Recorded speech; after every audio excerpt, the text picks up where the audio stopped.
How often are you doing a straight flip versus a subdivide versus a rezoning? How often are you working with the counties and how often is it just quick?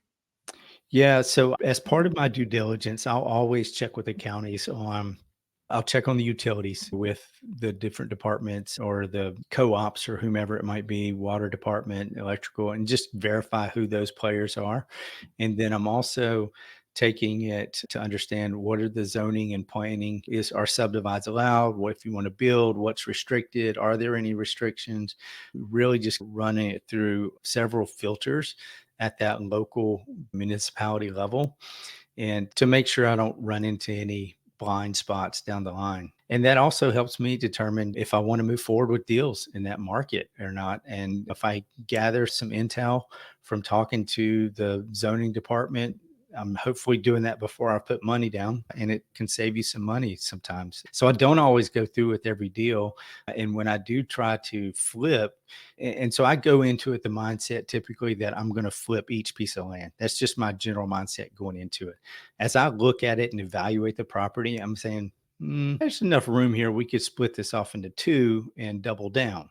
Or, hey, if I cleared this and put a driveway in, I could probably talk to a developer, or how far would you want to take entitlements to bring a developer in?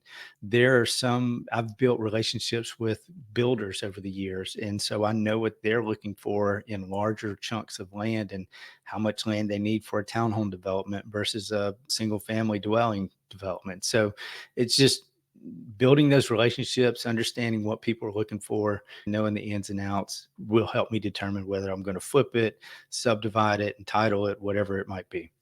So even if you're going in with the mindset that you're going to flip, you're still calling the county and doing all this other research Oh, yeah. because that actually possibly opens up some other options for Yeah. that. And then you might just pivot into some sort of value add. Exactly. I'm always going in and I know my one way out is flipping, but I'm always looking for the B, C, and D avenues of other profitable ways to exit out. And the more exit strategies you have with the parcel, the easier it should be to sell it. If you've got to churn and burn really quickly, then your back's going to be against the wall and there's going to be a lot of pressure there. But if you know that you don't have that pressure and you can pivot to option B or option C, you can stand to stay in the game a little bit longer.